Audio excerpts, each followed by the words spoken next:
कॉगर तालुका मराठा संघटनेतर्फे आपण आज तहसीलदारांना जे निवेदन दिलं आणि आपल्या भावना व्यक्त केलं, काय नेमकं त्या निवेदनातून तुम्ही मागणी केली? असं आहे की NCERTच्या शैक्षणिक अभ्यासक्रमातील मराठा साम्राज्याच्या नकाशामध्ये काही फेरबदल केला गेला आहे आणि याची संपूर्ण अचूक माहिती घेतल्याशिवाय तो केला गेला आहे का याची आम्हाला शंका मनात आहे. आणि जो 1761 पासून मी चुकत नसेल तर त्यावेळेपासूनची जी माहितीच्या आधारे जो नकाशा बनवला गेला होता त्याच्यामध्ये अचानक कसा काय बदल केला गेला आणि याबद्दल आमच्या मनात सर्वांच्या मनामध्ये शंका उपस्थित झाली आणि म्हणून आम्ही सर्व एकत्र मिळून याबद्दल आज तहसीलदारांना निवेदन दिलं आहे की याबद्दलची व्यवस्थित चौकशी करून त्याच्यामध्ये एक समिती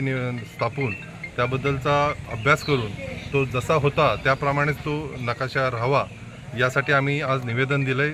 त्यांच्या माध्यमातून ते मुख्यमंत्र्यांपर्यंत ते निवेदन पोचावं अशी त्यांना आम्ही विनंती केली. त्याप्रमाणे त्यांनी आज ते निवेदन मी आजच मुख्यमंत्री साहेबांपर्यंत पोचवतो असे आम्हाला त्यांनी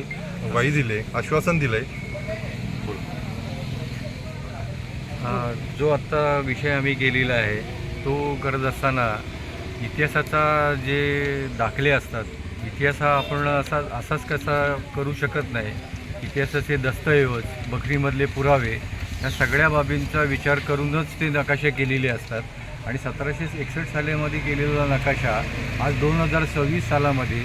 विदाऊट एनी इतिहासाची माहिती न घेता जो नकाशामध्ये फेरबदल करण्यात आला तो अयोग्य आहे आणि तो पुढी जी पिढी आहे 8वीच्या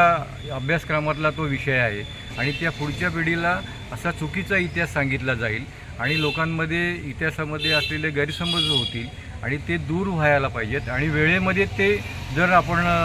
सजग नागरिकांनी तो